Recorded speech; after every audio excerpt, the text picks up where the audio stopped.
Ladies and gentlemen, today, you're not just going to hear a speech.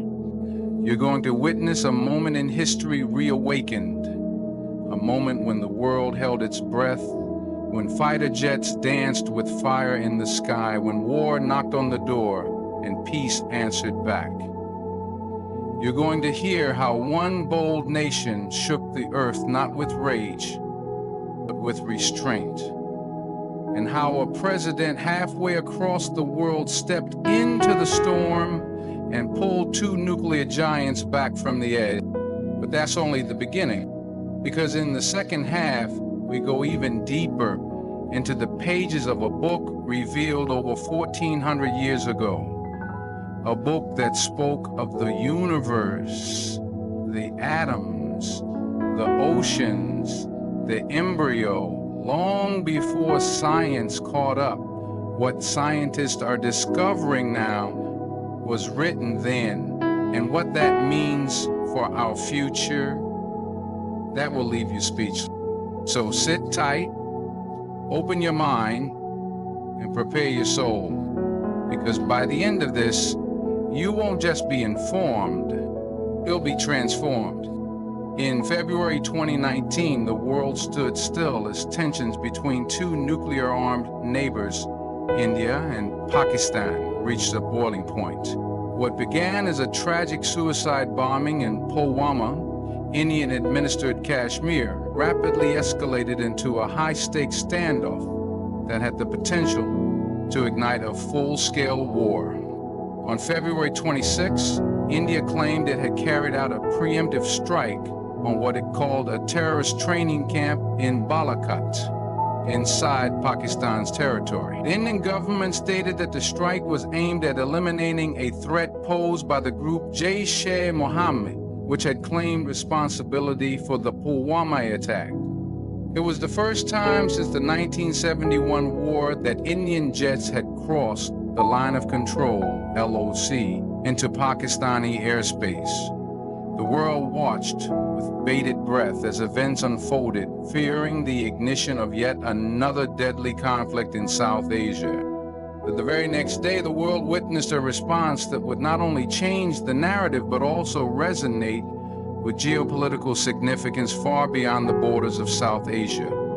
Pakistan responded with what it called a demonstration strike on February 27, 2019, targeting areas near Indian military installations across the LOC without causing any casualties.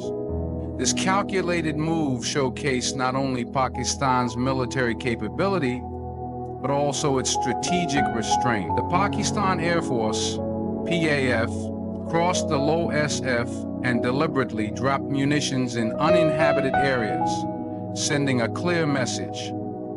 Pakistan could strike back, but it was choosing to avoid civilian and military casualties. This decision to show capability without seeking escalation was a masterstroke in military and diplomatic terms. It communicated strength wrapped in wisdom, power tempered by discipline. During the same operation, an intense dogfight ensued in which Pakistan claimed to have shot down 2 Indian fighter jets. One of the aircraft, a MiG-21 Bison, crashed in Pakistani territory, and its pilot, Wing Commander Abhinandan Vartaman, was captured. Within hours, images and videos of the captured pilot circulated on media platforms around the globe. It was a pivotal moment. Pakistan was in possession of a living, breathing symbol of the conflict, a prisoner of war. The entire world waited to see what would happen next. In times of conflict, the treatment of captured soldiers often reflects a nation's moral compass. Pakistan's handling of the captured pilot, who was given medical treatment and allowed to make statements in line with the Geneva Conventions, further elevated its global standing. When Prime Minister Imran Khan announced in Parliament that Pakistan would release the pilot as a peace gesture, the message was unmistakable. Pakistan was not backing down from defense, but was rising above the thirst for retaliation. This move sent ripples across the world. It was not a sign of weakness, but of calculated diplomacy, a gesture that underscored a desire for de-escalation while maintaining honor and sovereignty. In military circles and diplomatic corridors, the strike and the immediate aftermath were analyzed with precision. Experts noted that the precision, coordination, and control exhibited by the Pakistan Air Force demonstrated not only technological competence, but also strategic maturity. The fact that Pakistan managed to hit targets near Indian military posts without causing casualties indicated an advanced level of aerial intelligence and discipline in execution. It was a rare instance of measured retaliation, where the aim was not to escalate the war, but to communicate an undeniable capability. The global community, including powerful countries like the United States, China, and Russia, urged both nations to exercise restraint. However, amidst this flurry of diplomatic activity, it was the U.S. response that drew particular attention. President Donald Trump, while attending a press event in Vietnam, made a cryptic but powerful statement: "We have some reasonably decent news from India and Pakistan." This comment confirmed what was already suspected, that backdoor diplomacy and high-level calls were in full effect to prevent the two countries from spiraling into a broader war. Trump's acknowledgement of U.S. involvement underscored the seriousness with which the international community viewed the situation. What stunned analysts and historians alike was the sheer boldness of Pakistan's retaliatory strike. Historically, it was India that had often taken the offensive posture in cross-border conflicts, whether in conventional war or surgical strikes. Pakistan had largely remained on the defensive in diplomatic narrative. It portrayed itself as a nation that could defend its borders, uphold its dignity, and still offer an olive branch. It presented a new face to the world, one that was assertive but not aggressive, ready but not reckless. The impact of the strike and the response was not limited to the battlefield or diplomatic cables. It reverberated through media channels, think tanks, and international policy discussions. Western analysts, who were often skeptical of Pakistan's regional role, were forced to reevaluate. Reports from respected defense journals acknowledged that Pakistan had managed to surprise India both in the skies and on the global stage. The downing of the MiG-21, an aircraft flown by a country that boasted a significantly larger military budget, symbolized the unpredictability and asymmetry of modern warfare. It challenged assumptions about dominance and deterrence. This event also placed the Kashmir conflict back in the global spotlight. For years, the situation in India-administered Kashmir had simmered, often ignored by international media and policymakers. But the 2019 standoff forced the world to revisit this issue. It brought attention to the human cost of prolonged conflict and unresolved territorial disputes. The narrative, for once, did not revolve around terrorism or insurgency alone. It included questions about statecraft, sovereignty, and the right to self-defense. Another dimension of the strike that struck a chord globally was the visible involvement of modern technology, not just in warfare, but in narrative building. Satellite images, radar data, and video footage were dissected by analysts and the public alike. For the first time, the fog of war was being penetrated by open-source intelligence, with civilian tech enthusiasts weighing in on military claims.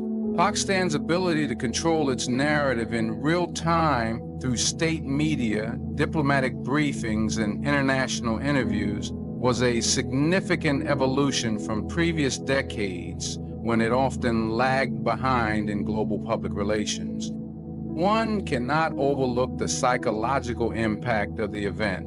The Indian populace, initially jubilant after reports of the Balakot strike, soon found itself facing uncomfortable questions. Was the target hit? Were there casualties? Did the airstrike succeed in its objectives? Pakistan's swift and clear communication undermined India's claims and put the onus of proof back on New Delhi. On the other hand, within Pakistan, the incident fostered a rare sense of unity. In a nation often divided by political and ideological lines, the airstrike and the pilot's release created a unifying national moment. It reminded citizens of their country's strength, both in defense and diplomacy. But beyond nationalism and military might, the Pakistan strike of 2019 represented a rare exercise of discipline in modern geopolitics. In an era where superpowers often flex muscles without thinking through consequences, a country in South Asia showcased that restraint could be mightier than provocation. Pakistan struck back, but it struck smart. It chose targets, controlled damage, and then turned around and offered peace, without ever apologizing for its right to defend. To many observers, it was a moment when the traditional image of South Asian conflict changed. No longer was Pakistan seen only through the lens of past conflicts or outdated stereotypes. Instead, it stood as a nation capable of decisive action and rational diplomacy.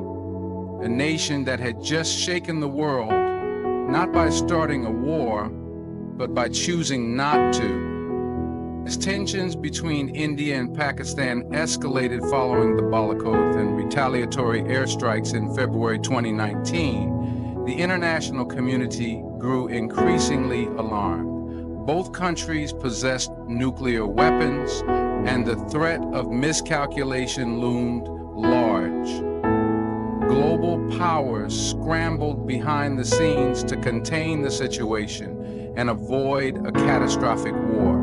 Amidst this atmosphere of high anxiety, U.S. President Donald Trump unexpectedly addressed the conflict during a press briefing in Hanoi, Vietnam. While attending a summit with North Korean leader Kim Jong-un, Trump mentioned that the United States had been involved in efforts to de-escalate tensions between India and Pakistan, saying, "We have some reasonably decent news.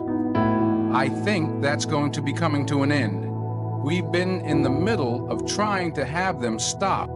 This brief but revealing statement confirmed what many had suspected. The United States was actively working to defuse the crisis behind closed doors.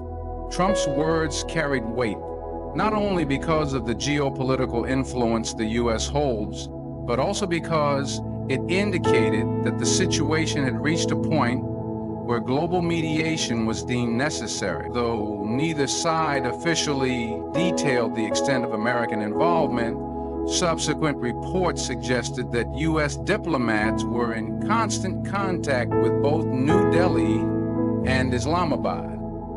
Washington's priority was to prevent further escalation and to urge both parties to show restraint before the crisis spiraled into open warfare. Trump's administration leveraged its relationships with both nations.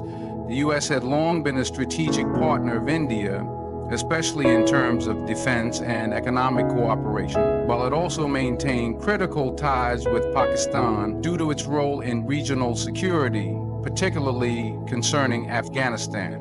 Navigating between the two was no easy task, but the urgency of the moment required swift, calculated diplomacy. Intelligence channels, military back panels, and diplomatic networks were reportedly activated in full force to create space for de-escalation. U.S. Secretary of State Mike Pompeo was said to have spoken with leaders from both countries, urging calm and dialogue. The role played by the United States wasn't just limited to verbal persuasion, it came with strategic nudges. reports emerged that the U.S. had warned India against taking any further military action that might provoke a larger conflict. At the same time, Pakistan was encouraged to respond proportionally and to quickly release the captured Indian pilot, a move that was crucial in lowering the temperature. Washington understood that symbolic gestures could carry significant weight in this tense moment. The release of Wing Commander Abhinandan Vartman became one such symbol, helping to pull both countries back from the brink. This intervention marked one of the rare occasions when the U.S. openly acknowledged mediating between India and Pakistan, a dynamic that both countries usually resist due to their complex history. India's long-standing position has been that third-party involvement is unwelcome, especially on matters related to Kashmir, while Pakistan has often called for international mediation. Yet the intensity of the crisis left both sides with little choice but to accept behind-the-scenes help. Trump's public acknowledgement of this role was both surprising and strategic. It allowed the U.S. to position itself as a peacemaker, showcasing its diplomatic relevance in a volatile region and reinforcing its role in global stability. The success of this intervention did not lie in dramatic agreements or treaties, but in the subtle containment of conflict. In a matter of days, what could have escalated into a devastating war had been dialed down through a mix of military signals, diplomatic pressure, and strategic communication.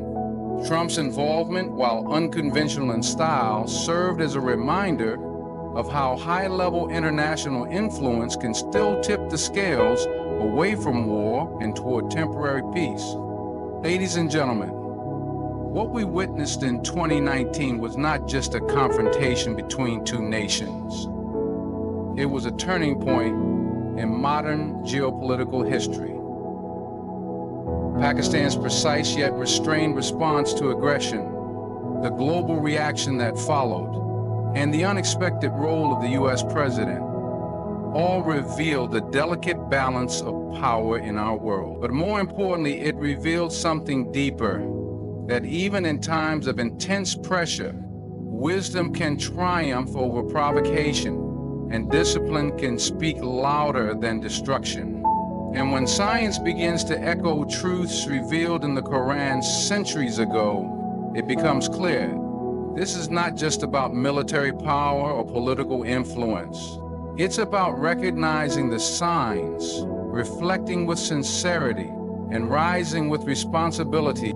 May we continue to seek truth.